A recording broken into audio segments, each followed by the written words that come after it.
vas bien, je te souhaite une bonne et heureuse année 2019, que cette nouvelle année t'apporte joie, bonheur et surtout une bonne santé pour les mois à venir. Nous nous retrouvons pour parler des sorties livresques du mois de janvier qui sont beaucoup plus nombreuses que celles du mois de décembre, car bon, en décembre il y en a toujours très peu, hein, et après c'est au cours du mois de février, mars que les sorties sont de plus en plus nombreuses.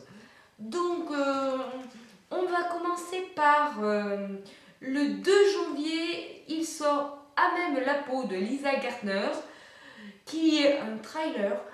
Lisa Gardner est une autrice qui sait garder l'intrigue vraiment jusqu'au bout. J'avais offert un de ses livres à ma grand-mère, qui l'avait tellement adoré qu'elle m'en avait demandé un autre. Ensuite, le 3 janvier, chez Pekaji, il sort L'Enchanteur de Stéphane Carrière, qui est une histoire d'amitié entre plusieurs copains, mais malheureusement l'un d'entre eux va un petit peu décéder, et je vous spoile pas parce que ça c'est marqué dans la 4e de couverture. Et vous avez aussi chez Pocket Jeunesse, quand ils font leur audio, ils en parlent aussi dans la maison d'édition. Donc il y a l'un d'entre eux, comme je disais, qui va malheureusement avoir un problème, je crois, de santé, et il va demander à ses copains de réaliser un de ses vœux en lui rendant hommage. Voilà. Donc là, c'est un petit peu, j'ai écouté leur résumé ce matin, c'est pour ça que je le connais bien, ça m'a un petit peu intriguée et me donné envie. Nous avons le 3 janvier Orion de Battista Trentini de chez Hugo Romance, qui sort un beau roman d'une danseuse étoile qui a travaillé depuis des années, depuis qu'elle est enfant, qui est passionnée de danse, et qui rêve bien entendu que d'une chose, de monter sur scène. Et comme vous le savez, dans la danse, il y a toujours la compétition, que c'est un domaine très rude.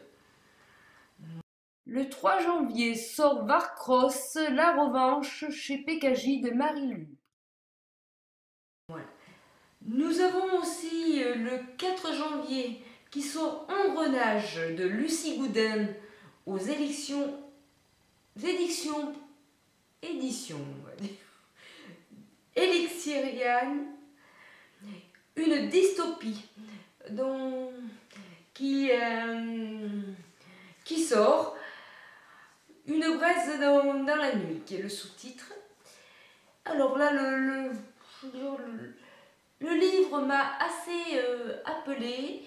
J'ai bien aimé un petit peu l'histoire, mais j'ai peur de m'en mêler avec une autre, donc je préfère rien vous dire de plus. Ensuite, nous avons le 9 janvier, La malédiction des catacombes Hill de Charlotte Salty. Alors, c'est un livre très jeunesse. La couverture m'a beaucoup interpellée. J'ai bien aimé cette petite fille. Ça a eu l'air très angoissant. Et je veux dire, je sens que ma curiosité va pas résister à me rajouter ce livre dans ma palle.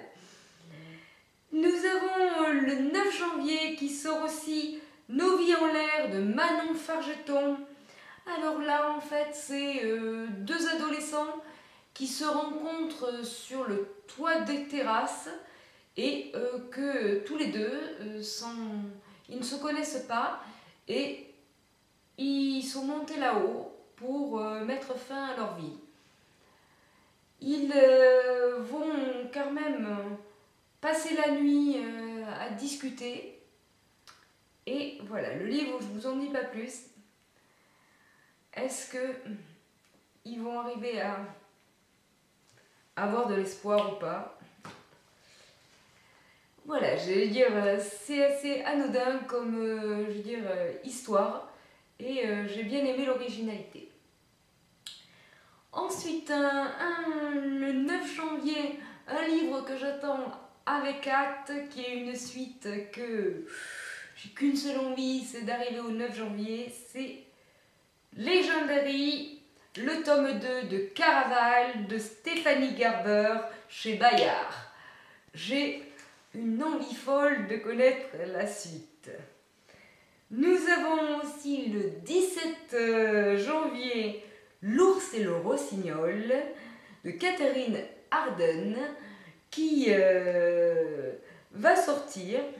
Alors là, c'est un petit peu des légendes qui se passent en Russie. Il y a une très belle couverture qui donne envie de se plonger dans cet univers et de découvrir un petit peu ce monde. Nous avons le 17 janvier We Are Young de Kat Clark qui raconte une histoire d'adolescent. Donc Kat Clark est une auteure qui sait tirer, on va dire, de la morale, une morale de l'histoire des problèmes d'adolescents qui vous font voir ça complètement sous un œil différent. J'avais bien aimé sa plume. Nos éclats de miroir de Florence Hinkel qui sort aussi le 17 janvier.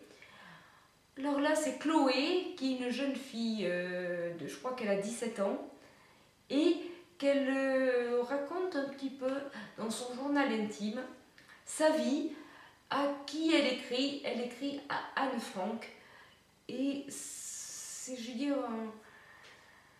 elle raconte un peu tout ce qui lui arrive depuis ces derniers jours, ces derniers mois. Nous avons aussi la suite de Brume et de métal et de cendre de Gwendoline Clare chez Lumen qui sort aussi le 17 janvier. Alors là, c'est une suite que beaucoup d'entre vous doivent attendre avec hâte. J'ai toujours, comme je peux vous faire voir là, oups là, on va le prendre ici, toujours le tome 1 dans ma palle que je vais lire la semaine prochaine avant la sortie du tome 2.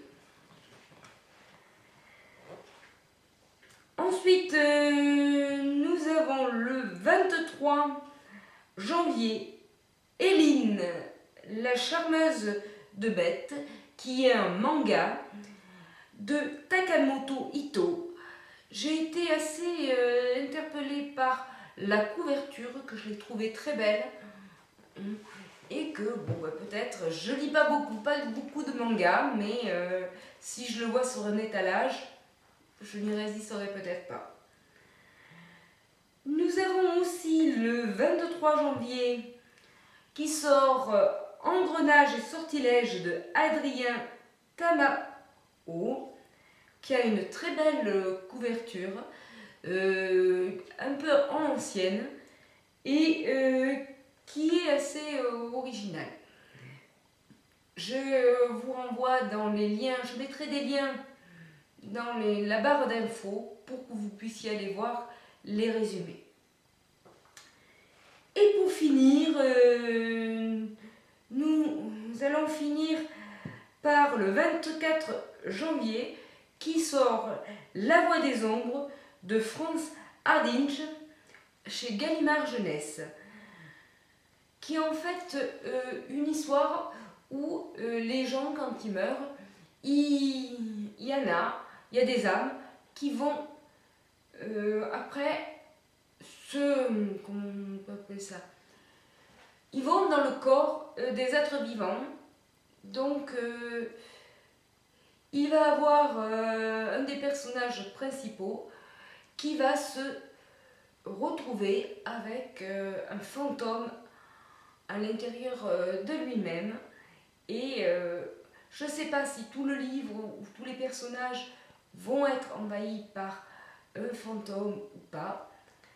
C'est aussi une très belle couverture qu'il y a avec le beau, je crois que c'est un hibou qu'il y a dessus, un oiseau que j'ai bien aimé et qui m'a beaucoup plu. Donc peut-être que je me laisserai tenter si je le rencontre dans un magasin. Voilà, donc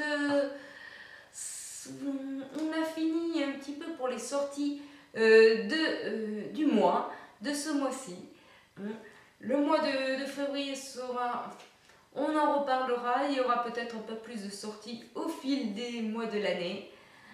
Je vous remercie de m'avoir suivi. N'hésitez pas à mettre un petit coup de pouce, ça fait toujours plaisir. Si vous avez aimé ma chaîne et la vidéo, à vous abonner. Et je vous fais plein de petits gros bisous. Et je vous dis à la prochaine. Au revoir.